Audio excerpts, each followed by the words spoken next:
Magnanakaw. Walang hiya kang katulong ka. Akala mo ba hindi ko alam ang ginagawa mo sa likod ko, Ligaya? Ibabalik mo ang singsing na kinuha mo o ihahagis ko ang mga anak mong walang kwenta sa labas ng gate na ito ngayon din. Ang boses ni Donita ay matalim, na parang talim ng kutsilyong humahawi sa katahimikan ng malawak na salas. Ang bawat salita ay may dalang laso na tumatago sa dibdib ni Ligaya, nagiiwan ng latay ng pagkapahiya sa kanyang pagkatao. Sa gitna ng malawak at marangyang mansyon ng mga De La Torre, ang babaeng nakasuot ng kupas na apron ay hindi makapagsalita. Ang mga kamay ni Ligaya ay nanginginig, hindi dahil sa galit, kundi dahil sa matinding pagod na bumabalot sa kanyang buong katawan.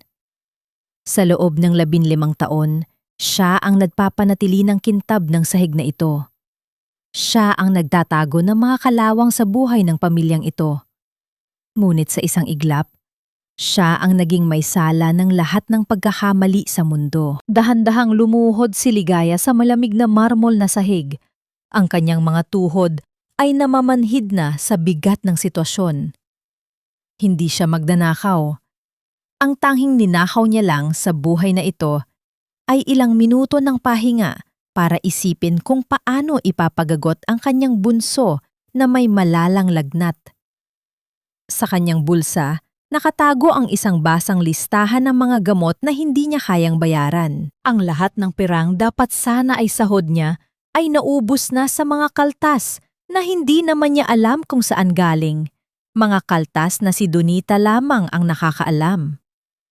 Sa di kalayuan, nakatayo si Renato sa itaas ng hagdanan, ang kanyang amo na tila isang estatwang bakal, walang emosyon, walang pakialam. Renato, ang lalaking itinuring niyang tagapagligtas noon, ay hindi man lang lumingon upang suriin ang katotohanan. Para kay Renato, si Ligaya ay isa lamang kagamitan na kung masira, ay dapat itapon at palitan ng bago. Ang pagwawalang bahala nito ang mas masakit pa sa anumang sampal na maaaring ibigay ni Donita. Ang mga luha ni Ligaya ay hindi na mapigilan, dahan-dahang tumutulo sa sahig at humahalo sa alikabok na kanina lang ay masinop niyang pinunasan. Ang kanyang lalamunan ay parang may nakabara, isang matigas na buhol ng hinanakit at pagmamahal para sa kanyang mga anak. Tumingin siya sa malaking bintana, kung saan makikita ang malakas na pagbuhos ng ulan sa labas. Ang bawat patak ay tila humahampas sa kanyang marupok na puso. Kung mawawalan siya ng trabaho ngayon, saan nadadalhin ang kanyang mga anak sa ilalim ng bagyong ito? Sa gitna ng kanyang paghihirap, isang tanong ang paulit-ulit na umaalingaw-ngaw sa kanyang isipan. Isang katanungang tila walang hanggan ang sagot. Bakit ang mundong ito ay sadyang malupit sa mga taong ang tanging hangad lamang ay mabuhay ng marangal? Ang malakas na hagupit ng hangin ay tila isang nagagalit na nilalang na gustong pumasok sa loob ng bawat sulok ng Manila. Sa gitna ng dilim, ang sasakyan ni Renato ay dahan-dahang gumagalaw sa gitna ng baha. Ang mga gulong nito ay humahawi sa maruming tubig na umaagos sa kalsada.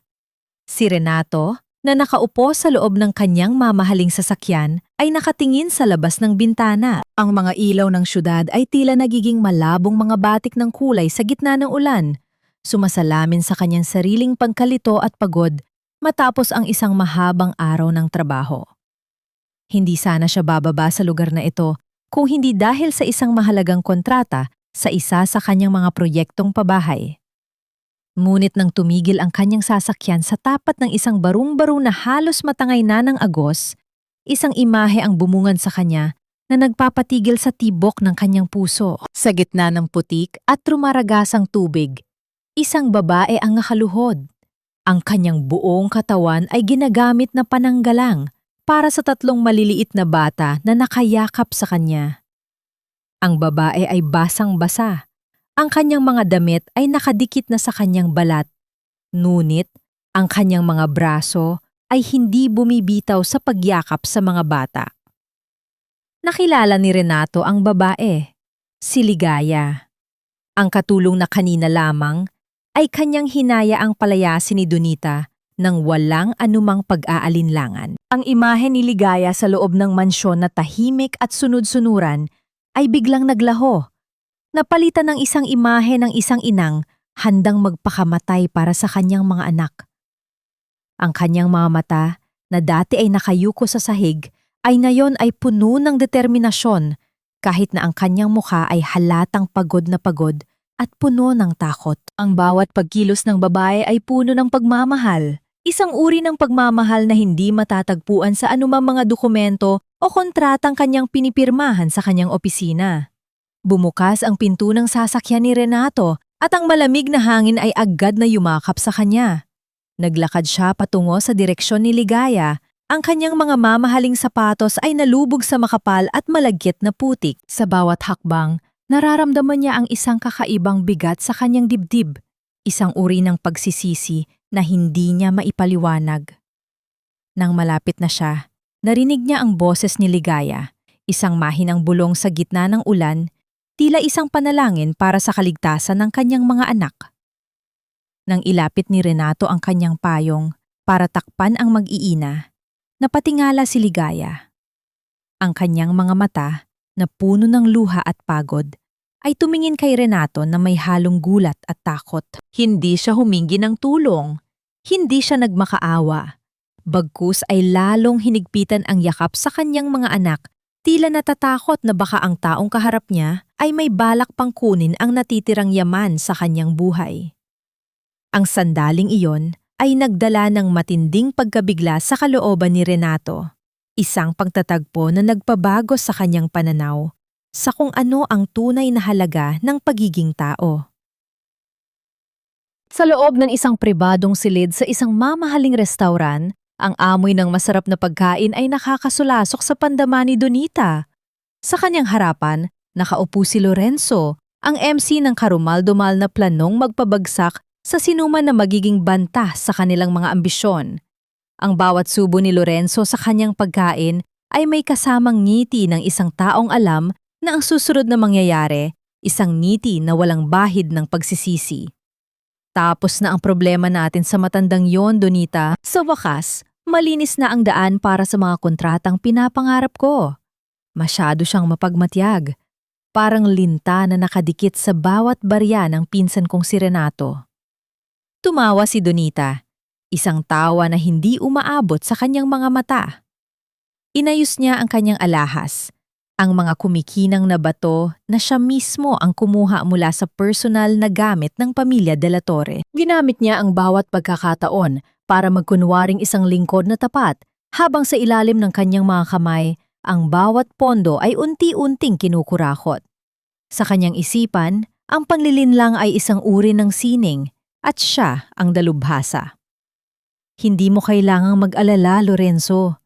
Ang pagpapalayas kay Ligaya ang pinakamagandang desisyon na ginawa ko ngayong taon. Ang babaeng yon ay masyadong mabait, masyadong mapagkumbaba, at yon ang dahilan kung bakit siya ang naging perpektong target. Sasabihin ko kay Renato na siya ang nagnakaw ng mamahaling set ng alahas na nawawala sa master bedroom.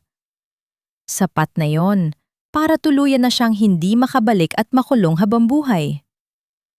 Ang bawat salita ni Donita ay binalot ng isang banal na tono.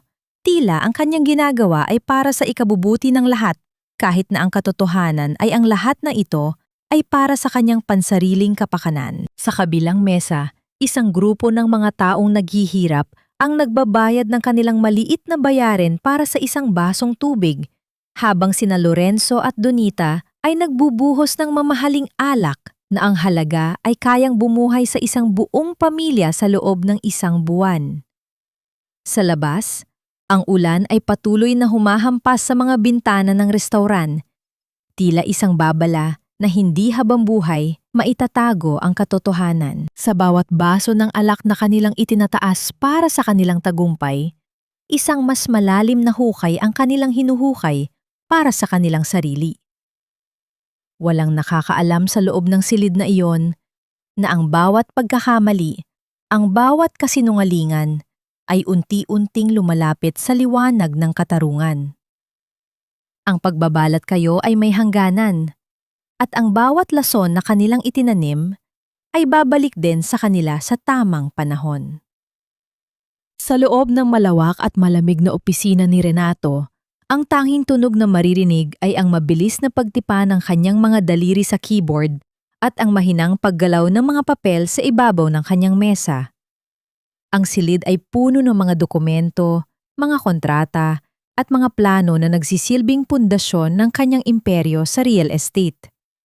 Ngunit sa oras na ito, hindi ang mga proyektong milyon-milyon ang halaga ang kanyang pinagkakaabalahan. Sa harap niya ay isang makapal na folder na naglalaman ng mga payroll records mula sa nakaraang 10 taon. Ang mga mata ni Renato ay nakapako sa mga numero.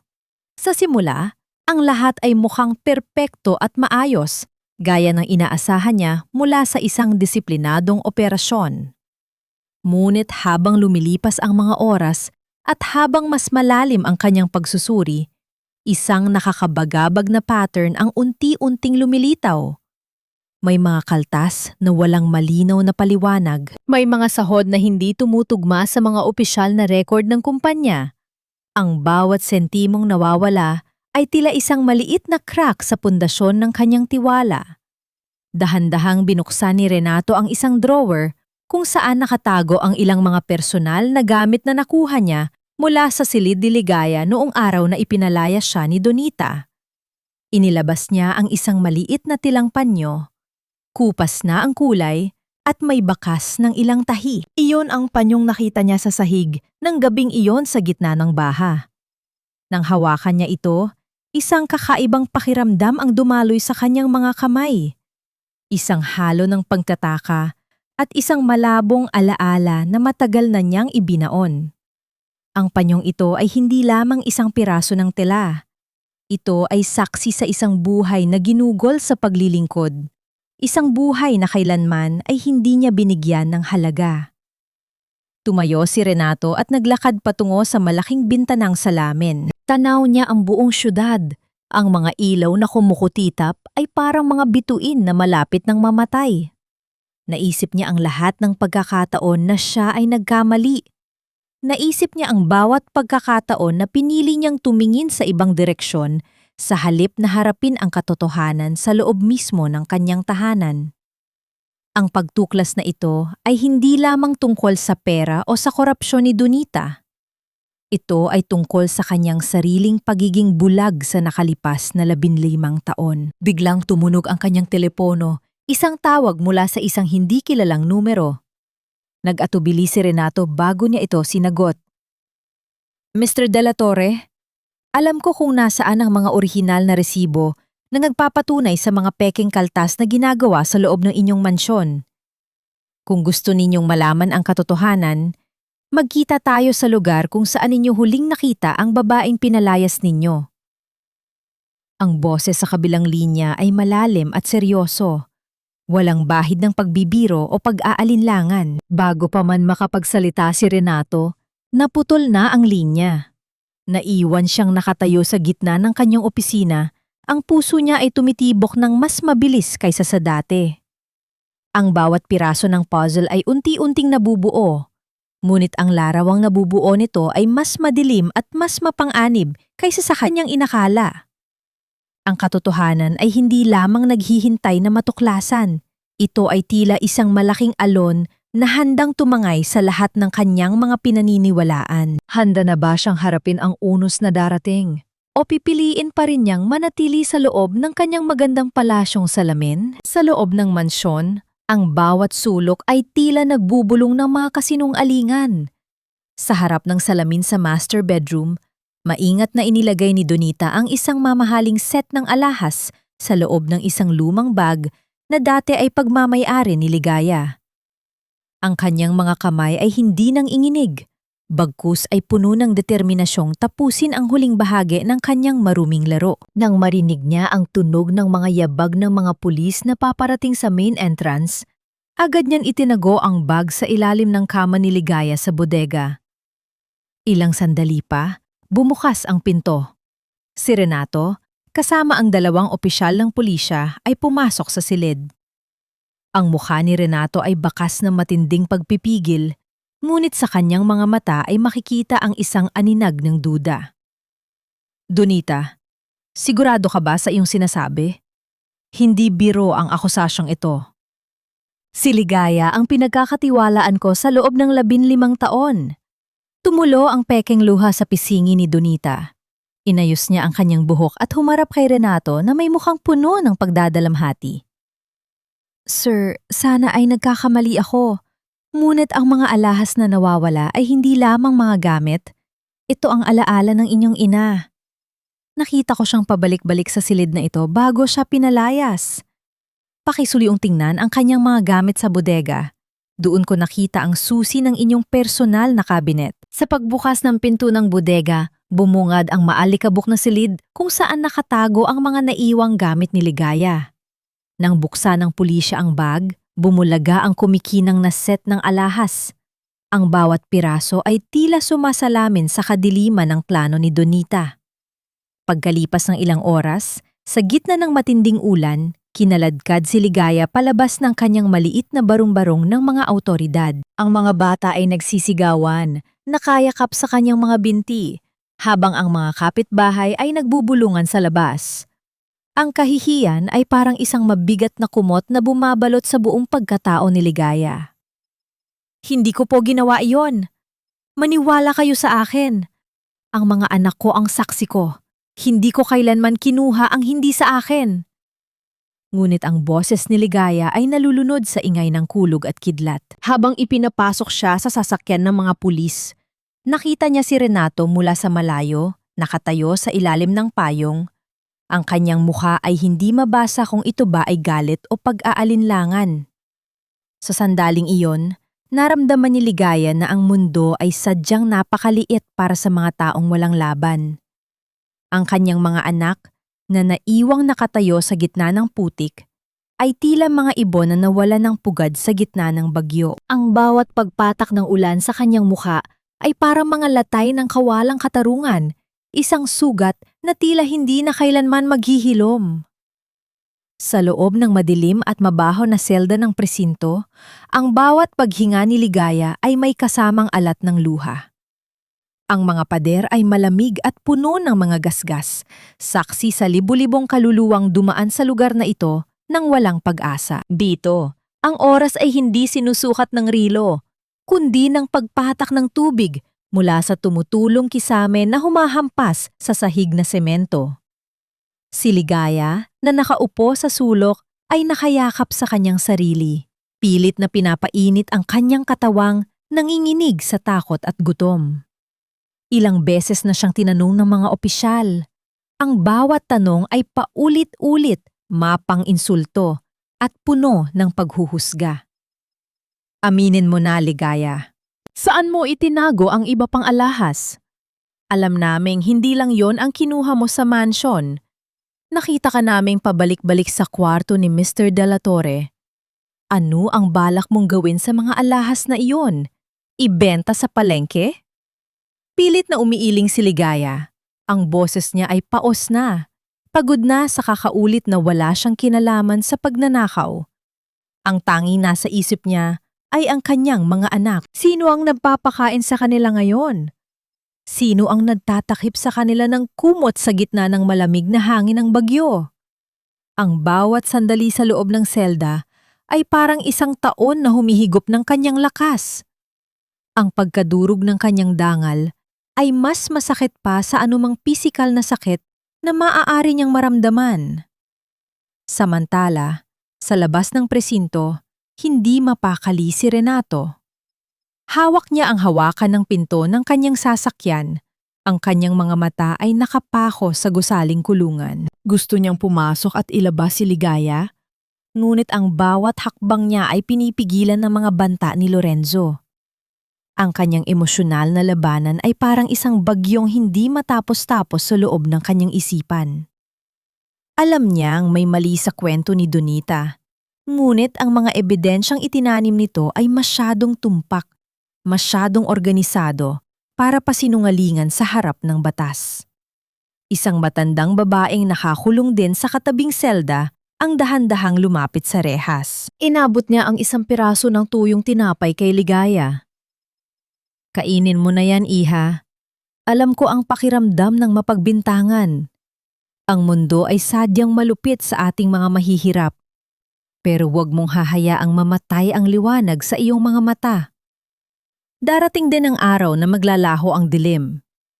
Tinanggap ni Ligaya ang tinapay, ngunit hindi niya ito makain. Ang kanyang lalamunan ay parang may nakabara na nagpapahirap sa kanyang paglunok. Sa ilalim ng kanyang higaan na gawa sa lumang kumot, nakapulupot ang isang maliit na papel na ipinasok ng isang sympathetic na jail guard kaninang umaga. Nakasulat dito ang isang pangalan na hindi niya inaasahan. Renato. Hindi niya alam kung ang pangalang yon ay isang tanda ng pag-asa o isa pang bitag na idinagdag sa kanyang pagdurusa. Ang tanging alam niya ay sa gitna ng lahat ng ito, ang kanyang puso ay nananatiling tapat. Kahit na ang buong mundo ay nagtutulungan upang gibain ang natitira sa kanyang pagkatao. Ang bawat oras sa loob ng presinto ay tila isang mabigat na kadenang nakapulupot sa leeg ni Ligaya. Sa labas, ang mga anino ng mga puno ay sumasayaw sa ilalim ng liwanag ng poste ng ilaw, habang si Renato naman ay nakaupo sa loob ng kanyang kotse sa tapat ng istasyon ng pulisya. Ang mga kamay niya ay nakahawak sa manibela, hindi gumagalaw, habang ang kanyang isipan ay nakikipaglaban sa isang malalim na katanungan. Paano niya sasabihin ang totoo nang hindi nalalagay sa panganib ang lahat ng kanyang pinaghirapan? Sa wakas, nagpasya si Renato. Bumaba siya sa sasakyan at naglakad patungo sa selda.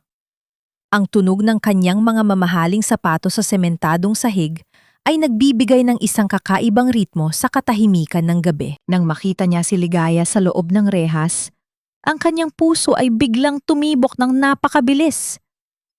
Ang babaeng dati ay laging nakayuko at tahimik ay ngayon ay nakaupo sa isang tabi. Ang kanyang mga mata ay pabalik-balik sa kawalan, tila isang taong nawalan na ng lahat ng pag-asa sa mundo. Hindi agad nagsalita si Renato. Inilabas niya ang isang bote ng tubig at ibinigay ito sa pamamagitan ng rehas. Nang tanggapin ito ni Ligaya, ang kanyang mga daliri ay bahagyang dumampi sa kamay ni Renato. Ang bawat sandali ng pagdampi na iyon ay parang isang kuryenteng dumaloy sa katawan ni Renato. Nagpapaalala sa kanya na sa kabila ng lahat ng kanyang yaman at kapangyarihan, ang taong nasa harap niya ang tunay na may hawak ng susi sa kanyang sariling pagkatao.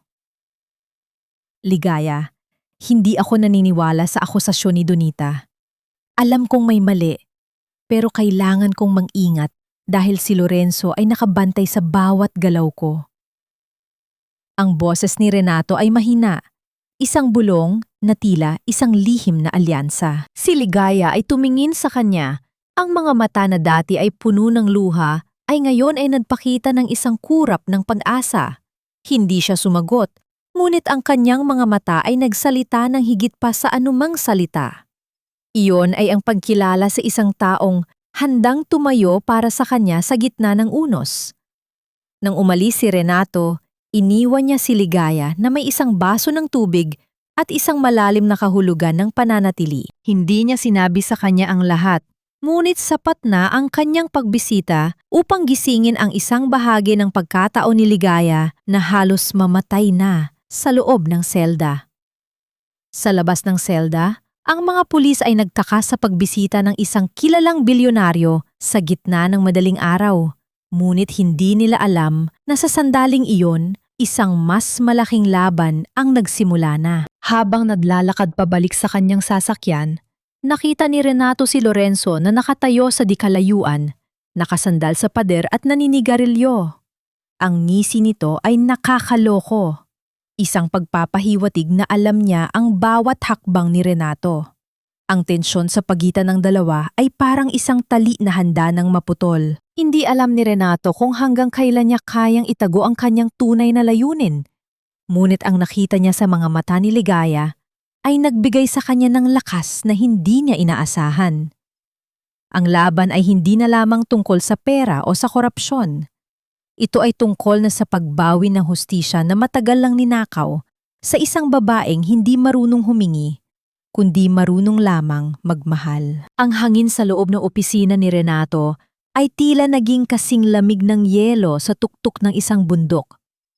Sa likod ng kanyang malaking mesa, nakatayo si Renato habang nakatingin sa malalawak na binta ng salamin na nagpapakita ng naglalakihang gusali ng Makati. Ang bawat gusaling yon ay simbolo ng tagumpay, ngunit para sa kanya sa sandaling ito, ang mga ito ay tila mga lapida lamang ng isang pusang matagal nang namatay. Bumukas ang pinto nang walang katok. Pumasok si Lorenzo na may bit-bit na mapanuyang ngiti. Ang kanyang bawat hakbang ay puno ng kayabangan na tila siya na ang nagmamay-ari ng buong kumpanya. Umupo siya sa harap ni Renato nang hindi naghihintay na alukin at ipinatong ang kanyang mga siko sa mesa.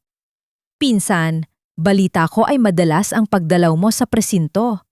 Huwag mong sabihing nahuhulog na ang loob mo sa katulong na magnanakaw na yon. Mag-ingat ka, Renato. Ang reputasyon ng pamilya De La Torre ay nakataya rito. Isang maling galaw mo lang at baka pati ang board of directors ay magsimula ng magduda sa iyong kakayahan. Dahan-dahang humarap si Renato. Ang kanyang mga mata ay hindi kakikitaan ng takot, kundi ng isang uri ng talas na ngayon lamang nakita ni Lorenzo. Hindi siya nagsalita agad. Sa halip ay kinuha niya ang isang makapal na folder at dahan-dahang inilapag ito sa harap ng kanyang imuhang pinsan. Ang tunog ng folder na tumama sa kahoy na mesa ay naging hudyat ng simula ng isang digmaang matagal ng nakabinbin. Lorenzo, ang reputasyong sinasabi mo ay matagal mo nang dinungisan sa sandaling nagnakaw ka sa sarili nating proyekto. Alam ko ang tungkol sa mga materyales na binawasan mo, ang kalidad para lamang makuha ang komisyon. At alam ko rin na ikaw ang nag-utos kay Donita na itanim ang mga alahas sa bodega ni Ligaya. Ang ngiti sa labi ni Lorenzo ay biglang naglaho, napalitan ng isang maputlang mukha at panginginig ng kanyang panga. Sinubukan niyang tumawa, ngunit ang tunog na lumabas sa kanyang lalamunan ay tila isang tuyong ubo. Wala kang ebidensya, Renato. Puro ka lang haka-haka. Sa tingin mo ba ay papaniwalaan ka nila laban sa akin at kay Donita? Ang mga pulis ay nasa panig namin dahil ang ebidensya ay nasa bag ng katulong na iyon. Tumayo si Renato at dahan-dahang lumapit kay Lorenzo. Ang kanyang boses ay naging isang malamig na bulong na tila sumasakal sa hangin sa paligid. Ang ebidensya ay hindi lamang nakikita sa mata, pinsan. Ang katotohanan ay parang tubig. Gaano mo man ito subukang takpan ng iyong mga kamay, lagi itong makakahanap ng butas para lumabas. At sa oras na lumabas iyon, sisiguraduhin kong wala kang matataguan. Nang lumabas si Lorenzo sa silid, ang kanyang mga hakbang ay mabilis at hindi mapakali. Hindi niya napansin na sa kabilang dulo ng hallway, nakatayo si Donita na kanina pa nakikinig. Ang mukha ng matandang katulong ay puno ng takot. Nakikita niya ang unti-unting pagguho ng kanilang plano at ang takot na siya ang maging sakripisyo para sa kaligtasan ni Lorenzo ay nagsimulang gumapang sa kanyang isipan. Ang katapatan ni Donita ay nagsisimulang mabetak at sa dilim ng pasilyo, isang bagong balak ang nagsimulang mabuo sa kanyang otak. Isang balak na maaaring maging huling alas ni Renato o ang tuluyang paglubog ni Ligaya. Ang bawat hakbang ni Ligaya papasok sa silid ng hukuman ay tila may kasamang bigat ng 1,000 toneladang bakal. Ang malamig na posa sa kanyang mga pulso ay nagpapaalala sa kanya na sa mata ng batas, siya ay isa lamang suspect, isang katulong na inakusahan ng pagnanakaw sa pamilyang pinadlingkuran niya ng higit sa 1 dekada. Sa dulo ng silid, nakita niya ang kanyang 3 anak na nakaupo sa gilid. Ang kanilang mga mukha ay payat at ang mga mata ay namumula sa kakaiyak. Ang pinakabata ay pilit na inaabot ang kanyang kamay, ngunit agad itong pinigilan ng bantay. Sa kabilang panig, nakaupo si Donita na may suot na itim na belo, tila isang biyuda na nagdadalamhati, habang si Lorenzo naman ay kampante nakasandal at naglalaro ng kanyang mamahaling ballpen. Ang bawat salitang lumalabas sa bibig ng abogado ng prosekusyon ay parang mga latay sa balat ni Ligaya. Ipinakita ang mga alahas na nakuha sa kanyang bodega, ang mga litrato ng eksena, at ang testimonya ni Donita na puno ng kasinungalingang binalot sa relihiyosong mga salita. Ang tanging hangad ko lang ay katarungan para sa pamilya de la Torre. Wika ni Donita habang nagpapahid ng peking luha. Masakit para sa akin na makitang ang taong itinuring kong kapatid ay magagawa kaming pagtaksilan dahil sa silaw ng salapi. Ngunit sa gitna ng katahimikan, tumayo si Renato. Ang kanyang presensya ay tila nagpatahimik sa buong silid. Dahan-dahan siyang naglakad patungo sa harapan. Hawak ang isang maliit na digital tablet. Hindi siya tumingin kay Lorenzo, kundi sa hukom na nakaupo sa mataas na silya. Your Honor, bago ninyo ibaba ang hatol, nais kong ipakita ang isang ebidensyang hindi kailanman inasahan ng sinuman sa silid na ito. Ito ay ang record ng aking mga security camera na nakatago sa loob ng mga dingding-mang mansyon. Mga kamerang ako lamang ang nakakaalam. Ang mukha ni Donita ay biglang naging kasing puti ng pader. Ang bawat segundo ng video na ipinalabas sa malaking screen ay nagpapakita ng malinaw na katotohanan. Si Donita na pumasok sa silid ni Ligaya, bit-bit ang mga alahas at maingat na itinanim ang mga ito sa ilalim ng kama. Kasulod nito ay isang audio recording kung saan naririnig ang boses ni Lorenzo na naguutos kay Donita na tapusin na ang basura upang hindi na sila magkaroon ng abala sa kanilang mga transaksyon. Ang mahinang pagpalo ng gavel ng hukom ay tila isang kulog na nagpabagsak sa lahat ng kasinungalingan. Batay sa mga bagong ebidensya, ipinawawalang bisa ng hukumang ito ang lahat ng sakdal laban kay Ligaya at inuutusan ang agarang pag-aresto kina Donita at Lorenzo para sa mga kasong perjury, falsification at malversation of funds. Nang alisin ng mga pulis ang posas ni Ligaya, ang tunog ng bumubukas na bakal ay tila musika ng kalayaan. Hindi na niya hinintay na makalabas ng silid. Mabilis siyang tumakbo patungo sa kanyang mga anak. Ang kanilang pagyakap ay puno ng hikbi, isang pagsabog ng emosyong matagal ng kinimkim sa loob ng madilim na selda. Naramdaman ni Ligaya ang init ng mga balat ng kanyang mga anak, ang amoy ng kanilang buhok, at ang mabilis na tibok ng kanilang mga puso na sumasabay sa kanyang sarili. Mula sa malayo, pinapanood sila ni Renato. Ang kanyang puso na dati ay parang bato ay unti-unting lumalambot habang nakikita ang eksenang iyon. Ngunit sa gitna ng kanyang kagalakan, isang tanong ang pumasok sa kanyang isipan. Ang folder na naglalaman ng mga payroll records na ginamit niya para simulan ang investigasyon ay ipinadala sa kanya ng isang hindi kilalang tao. Sino ang lihim na tagapagtanggol na mas nakakaalam ng katotohanan kaysa sa kanya?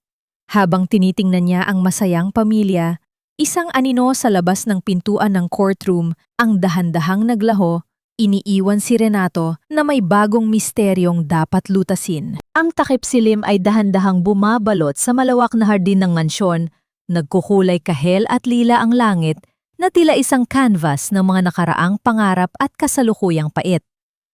Sa gitna ng katahimikan, nakatayo si Ligaya sa tapat ng malaking gate. Ang kanyang mga gamit ay nasa loob ng isang maliit na bag, ang tanging dala niya nang siya ay dumating 15 taon na ang nakalilipas.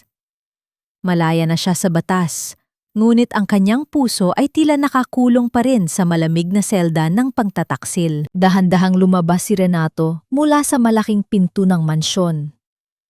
Ang bawat hakbang niya sa sementadong daan ay mabigat, tila ba ang bawat pulgada ng lupang kanyang tinatapakan ay nagpapaalala sa kanya ng kanyang sariling pagkakamali.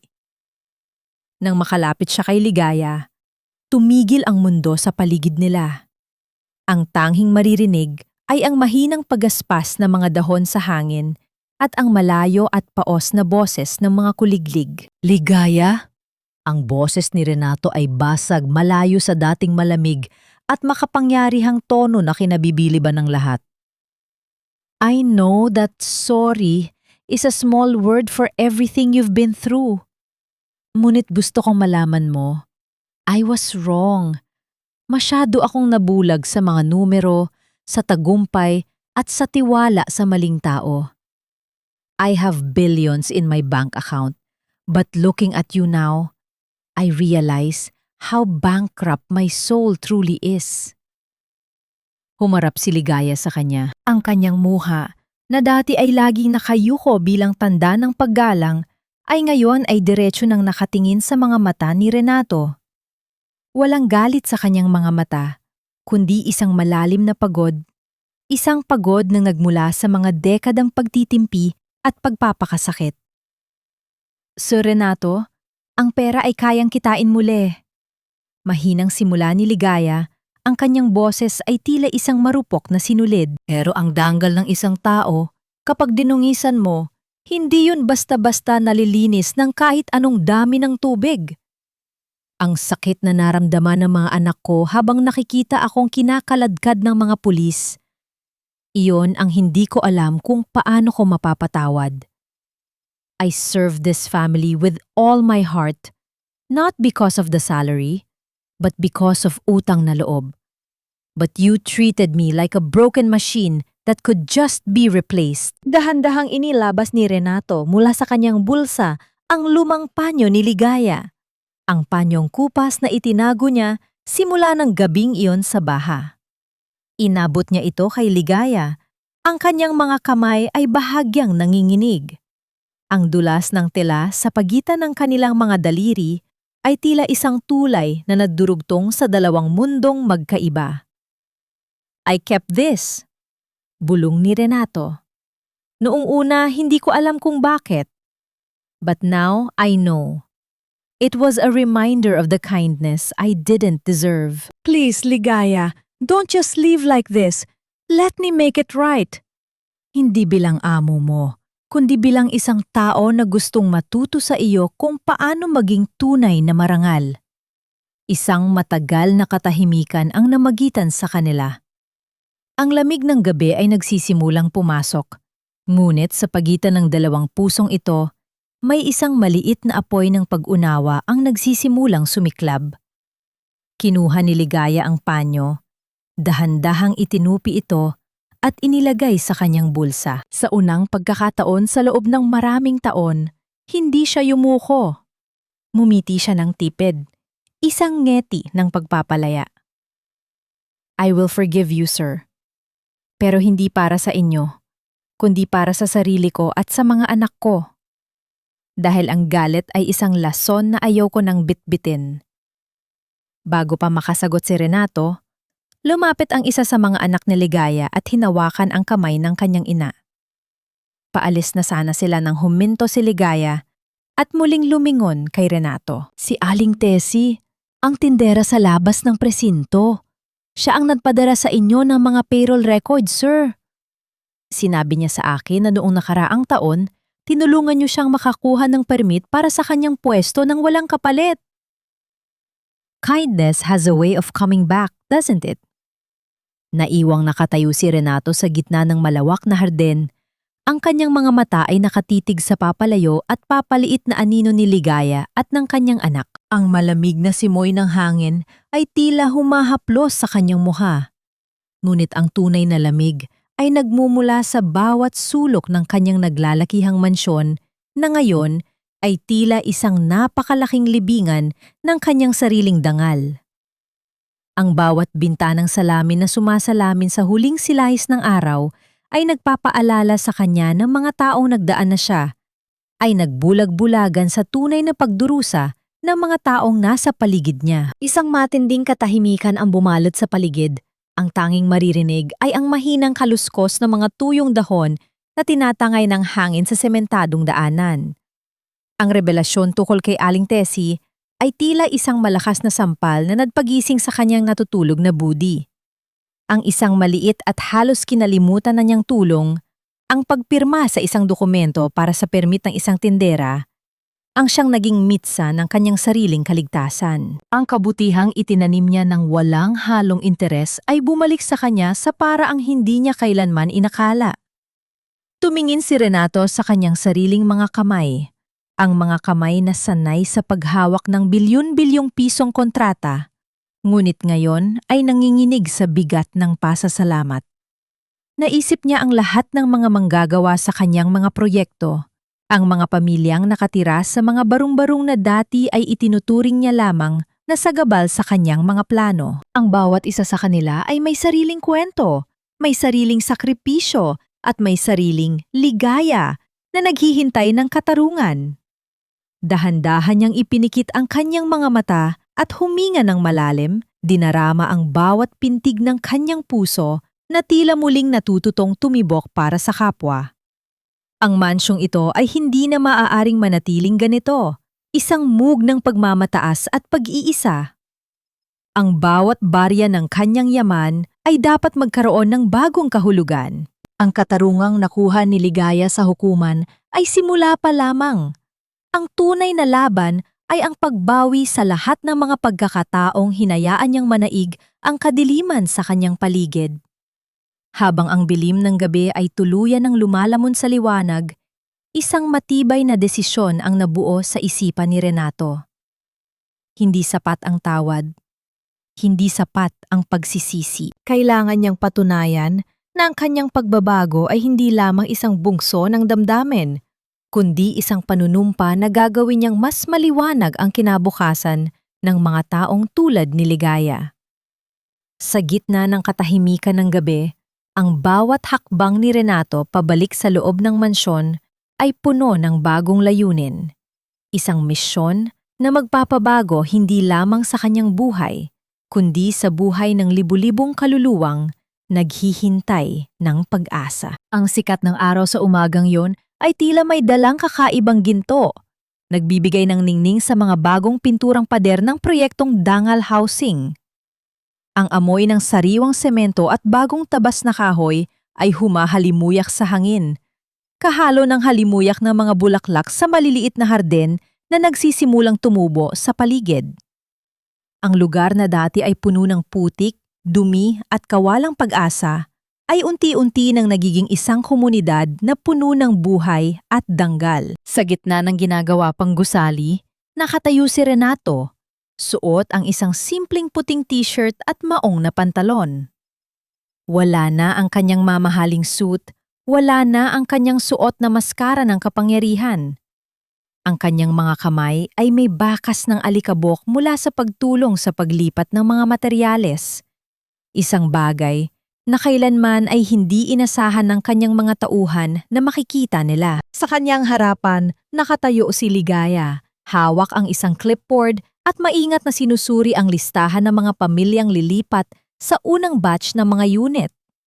Bilang manager ng komunidad, ang boses ni Ligaya ay puno ng awtoridad, ngunit may kasamang lambing na nagbibigay ng lakas sa lahat. Sir Renato, maayos na po ang lahat para sa paglipat bukas. Wika ni Ligaya habang ang kanyang mga mata ay nagbiningning sa kagalakan. Ang mga bata ay hindi na makapaghintay na makita ang kanilang bagong silid. Maraming salamat po dahil hindi nyo lang kami binigyan ng bubong. Binigyan nyo rin kami ng pagkakataong mangarap muli. Ngumiti si Renato, isang tunay ng ngiti na umabot hanggang sa kanyang mga mata. Nagpapalambot sa kanyang matatalas na katanghian. Napansin niya ang isang hibla ng buhok ni Ligaya na nalaglag sa kanyang muka dahil sa hangin. Sa isang sandali, muntik na niyang itaas ang kanyang kamay upang ayusin ito. Ngunit pinigil niya ang sarili. Piniling lasapin ang distansya na puno ng respeto at umuusbong na paghanga. Nang sumapit ang tanghalian, inimbitahan ni Ligaya si Renato na sumabay sa kanila sa isang simpleng salo-salo sa ilalim ng isang malaking puno ng mangga. Nakaupo sila sa mahabang bangko kasama ang mga anak ni Ligaya at ang ilang mga manggagawa. Ang pagkain ay simple, pritong isda, sariwang gulay at kanina nakabalot sa dahon ng saging. Ang bawat subo ni Renato ay tila isang pagtuklas sa isang mundong mas masarap at mas makulay kaysa sa mga fine dining na nakasanayan niya. Ang tunog ng tawa ng mga bata at ang masayang kwentuhan ng mga tao ay tila isang symphony na nagpapagaan sa kanyang puso. Alam mo, Ligaya, mahinang simula ni Renato habang nakatingin sa mga taong masayang kumakain sa loob ng mansyon ko. Ang katahimikan ay tila isang mabigat na pasanin. Dito, ang ingay ay tila isang musika. Ngayon ko lang naintindihan na ang tunay na yaman ay hindi ang pan-iisa sa itaas, kundi ang pagiging bahagi ng isang bagay na mas malaki sa iyong sarili. Tumiin si Ligaya sa kanya. Ang kanyang puso ay tila bumilis ang tibok. Nakikita niya ang pagbabago kay Renato. Hindi na ito ang lalaking nanlilisik ang mga mata sa lamig, kundi isang lalaking handang makinig at makiramay. Isang kakaibang init ang gumapang sa kanyang dibdib. Isang pakiramdam na matagal na niyang kinalimutan. Ang pagtitiwala ay unti-unting bumabalik, hindi lamang bilang isang empleyado, kundi bilang isang babaeng nagsisimulang makakita ng liwanag sa isang pusong dati ay madilim. Habang palubog ang araw, naglalakad ang dalawa sa gilid ng bagong kalsada. Ang anino nila ay tila naglalapit sa isa't isa sa bawat hakbang. Biglang tumigil si Renato at humarap kay Ligaya. Ang kanyang mukha ay puno ng isang seryosong ekspresyon na may halong kaba. Ligaya, ang kanyang boses ay naging isang bulong na tila kasing lambot ng hangin sa takip silim. Ang proyektong ito ay para sa inyo, pero para sa akin, ito rin ay para sa ating dalawa. Sana ay hayaan mo akong manatili sa buhay nyo. Hindi dahil kailangan nyo ako, kundi dahil hindi ko na yata kayang bumalik sa dati nang wala ka. Dahan-dahang hinawakan ni Renato ang kamay ni Ligaya. Ang kanyang mga daliri ay marahang humahaplos sa palad ng babae. Ang bawat pintig ng kanilang mga puso ay tila sumasabay sa dahan-dahang paglubog ng araw sa abot tanaw. Si Ligaya ay hindi bumitaw, ngunit ang kanyang mga mata ay napuno ng isang malalim na katanungan. Isang pag-aalinlangan na nagmula sa mga sugat ng nakaraan. Sa gitna ng katahimikan, isang mahalagang desisyon ang naghihintay na mabuo. Isang hakbang na maaaring magpabago sa kanilang tadhana habang buhay. Ang sikat ng araw sa madaling araw na iyon ay tila may dalang basbas. Nagbibigay ng ginintuang kulay sa mga unipormeng suot ng mga bata na nagtatakbuhan sa kalsada ng Dangal Housing. Ang amoy ng bagong lathalang mga libro at ang bango ng bagong plansang tela ay humahalimuyak sa hangin, isang halimuyak na dati ay pangarap lamang sa gitna ng usok at putik ng riles. Ngayon, ang bawat hakbang ng mga bata patungo sa itinayong paaralan sa loob ng komunidad ay tila isang martsa ng tagumpay laban sa kahirapan. Sa bintana ng kanyang bagong opisina, nakatayo si Ligaya, pinagmamasdan ang kanyang 3 anak.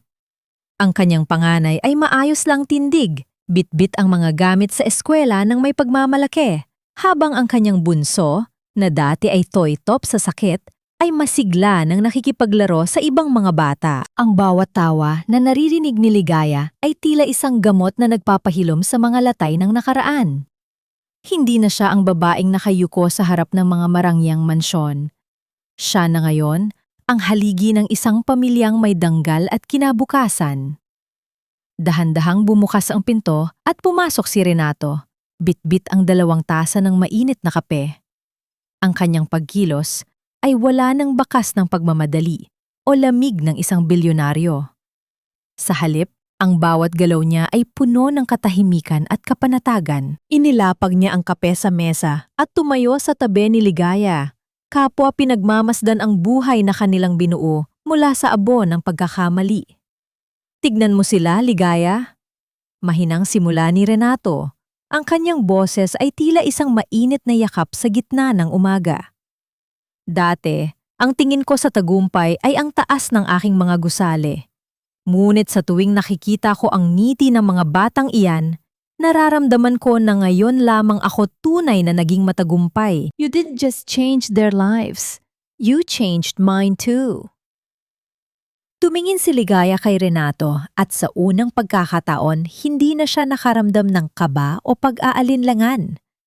Nakikita niya ang lalaking handang dumaan sa putik kasama niya. Ang lalaking piniling talikuran ang pagiging makasarili upang matutong magmahal. Ang bawat linya sa mukha ni Renato ay nagpapakita ng isang bagong yugto. Isang yugto kung saan ang puso ang siyang nagdidikta ng bawat desisyon. Si Renato. Ang boses ni Ligaya ay malambot ngunit matatag. Ang yaman ay lumilipas. Pero ang pag-asang ibinigay niyo sa mga taong ito ay mananatili habang buhay. Hindi niyo alam kung gaano kalaki ang utang na loob ko sa inyo. Hindi dahil sa perang ibinigay niyo, kundi dahil tinulungan niyo akong maniwala muli sa kabutihan ng tao. Dahan-dahang inilagay ni Renato ang kanyang kamay sa balikat ni Ligaya, isang hawak na puno ng respeto at umuusbong na pagmamahal. Ang init ng kanyang palad ay tila nanunuot sa puso ni Ligaya, nagbibigay ng isang uri ng kilig na matagal na niyang ibinaon sa limot. Hindi na kailangan ng maraming salita. Ang katahimikan sa pagitan nila ay puno ng mga pangakong hindi pa nasasambit, ngunit kapwa na nararamdaman. Habang naglalakad sila palabas upang samahan ang mga bata, ang mga tao sa komunidad ay bumabate sa kanila ng may ngiti at paggalang. Ito ang bunga ng lahat ng paghihirap, ang matamis na ani ng isang pusong tumangging sumuko. Ngunit sa likod ng masayang tagpong ito, isang tanong pa rin ang nananatili sa isipan ni Renato habang tinitignan ang abot tanaw. Ngayong nakamit na nila ang katarungan at kapayapaan, handa na ba silang buksan ang kanilang mga puso para sa isang pag-ibig na hihigit pa sa pagkakaibigan? Ang bukas ay tila isang malawak na dagat na naghihintay na tawirin, at sa bawat hampas ng alon, isang bagong hamon at bagong ligaya ang naghihintay sa kanila. Ang dapit hapon ay tila isang dambana ng ginto at pilak, dahan-dahang bumabalot sa buong komunidad ng Dangal Housing. Sa tuktok ng isang maliit na burol, natanaw ang mga bagong bahay at ang malawak na harden, nakaupo sina Renato at Ligaya sa isang mahabang bangkong kahoy. Ang hangin ay may dalang lamig ng darating na gabi, ngunit ang init na namamagitan sa kanilang dalawa ay sapat na upang tunawin ang anumang bakas ng nakaraang pait. Sa ibaba, maririnig ang mahihinang tawanan ng mga bata na pabalik na sa kani-kanilang tahanan, isang himig ng payapang buhay na dati ay tila isang malayong panaginip. Tumingin si Renato sa kanyang mga palad, pagkatapos ay sa babaeng nasa tabi niya. Si Ligaya ay hindi na ang katulong na nakayuko at laging humihingi ng paumanhin. Ang kanyang mukha ay maliwanag, ang kanyang mga mata ay puno ng kapayapaan na tila isang lawang hindi na nagugulo ng anumang unos. Ligaya. Ang boses ni Renato ay malambot, puno ng paggalang na higit pa sa anumang salita. Noong nakatira pa ako sa aking mansyon, akala ko ay ako ang pinakamayamang tao sa mundo. Ngunit ang totoo, ako ang pinakamahirap na pulubi dahil wala akong kapayapaan sa aking puso. Salamat dahil tinuruan mo akong makita ang tunay na halaga ng buhay. Dahan-dahang lumingon si Ligaya sa kanya, isang matamis at payapang ngiti ang gumuhit sa kanyang mga labi. Ang patawad ay hindi isang bagay na ibinibigay mo sa iba para sa kanila, Sir Renato. Mahinang sagot ni Ligaya habang pinagmamasdan ang huling silahis ng araw. Ibinibigay mo ito para sa iyong sarili, upang maging malaya ka sa bigat ng kahapon. Ang puso ko ay wala ng puwang para sa galit. Ang tanging narito na lamang ay ang pasasalamat dahil sa wakas, ang mga anak ko ay may pangalang maaari nilang ipagmalaki. Sa sandaling iyon, dahan-dahang inabot ni Renato ang kamay ni Ligaya. Ang kanilang mga daliri ay nagtagpo, isang simpleng pagdampi na puno ng mga pangakong hindi na kailangang bigkasin. Ipinatong ni Ligaya ang kanyang ulo sa balikat ni Renato. Dinarama ang bawat paghinga ng lalaking naging bahagi ng kanyang muling pagkabuhay. Wala silang sinasabi. Hinahayaan ang katahimikan na maging saksi sa kanilang paghilom. Natutunan ni Renato na ang tunay na yaman ay hindi nasusukat sa laki ng mga gusali o sa bilang ng mga zero sa bank account. Ang tunay na yaman ay ang mga buhay na iyong nabago, ang mga luhang iyong pinunasan, at ang pag-ibig na ibinibigay ng walang hinihintay na kapalit. Para kay Ligaya, ang kanyang dangal ay hindi kailanman nanakaw. Ito ay pansamantala lamang na natakpan ng ulap at ngayon ay nagniningning na mas maliwanag kaysa sa anumang bituin sa langit. Habang ang gabi ay tuluyan ng bumabalot sa mundo, ang dalawang kaluluwang ito ay nananatiling magkasama, nakatingin sa iisang direksyon. Ang bukas ay hindi na isang banta, kundi isang regalo na handa nilang buksan ng magkahawak kamay. Ang kwento ng kanilang buhay ay isang paalala na sa kabila ng bawat dilim, lagi nating mahahanap ang liwanag basta't meron tayong lakas na magpatawad, magmahal, at muling maniwala sa kabutihan ng bawat isa. Sa huling pagkakataon, ang pag-ibig ni Renato at Ligaya ay naging isang maningning na patotoo na walang gabing masyadong madilim para sa isang pusong marunong magpatawad. Mahal kong mga tagapakinig, narito na tayo sa huling hantungan ng ating mahaba at makulay na paglalakbay. Isang taos-pusong pasasalamat ang nais kong iabot sa inyong lahat na nanatiling kasama ko, nakikinig sa bawat buntong hininga ni Ligaya at Renato mula sa simula hanggang sa dulo. Habang isinusulat ko ang mga huling salita ng kwentong ito, hindi ko mapigilang damhin ang bawat patak ng luha at bawat kurap ng pag-asa na ating pinagsaluhan. Aaminin ko, ang pagsulat sa eksenang kinaladkad si Ligaya palabas ng mansyon sa gitna ng ulan ay naging isa sa pinakamahirap na sandali para sa akin. Gumuho ang aking puso habang inilalarawan ang sakit ng isang inang pilit na inilalayo sa kanyang mga anak. Ang kwentong ito ay hindi lamang bunga ng aking imahinasyon. Ito ay hango sa mga tunay na mukha ng katatagan na nakita ko sa ating mga kababayan. Mga inang ang tanging yaman ay ang kanilang dangal, at mga taong sa kabila ng yaman ay naghahanap pa rin ng tunay na kahulugan ng buhay. Ang mensahe ni Renato at Ligaya ay parang isang maliit na mitsa ng kandila sa gitna ng malakas na hangin. Maaari itong kumislap, maaari itong manghina, ngunit hinding-hindi ito mamamatay hanggat may nag-aalaga rito. Ang pag-ibig, ang patawad, at ang pag-asa, ang mga butil ng binhing itinanim natin sa kwentong ito, sa hiling na magbunga ito ng paghilom sa inyong mga sariling puso.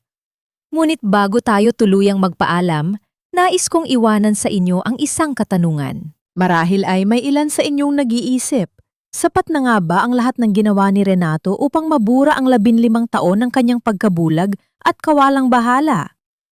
Sa totoong buhay, ikaw ba, aking mahal na tagapakinig, kaya mo rin bang buksan ang iyong puso at patawarin ang taong naging sanhi ng iyong pinakamalalim na sugat? Ibahagi ninyo ang inyong mga saloobin at kwento sa aming comment section dahil ang inyong mga tinig ang nagbibigay kulay sa bawat pahina ng ating nobela. Huwag din ninyong kalimutang i-like at i-share ang video na ito upang mas marami pa tayo maabot ng mga pusong naghahanap ng liwanag sa gitna ng kanilang sariling dilim. Maraming salamat muli sa inyong pagmamahal. Hanggang sa muli nating pagkikita sa susunod na kabanata ng ating mga buhay kung saan ang bawat luhang pumatak ay tiyak na susundan ng isang matamis na ligaya.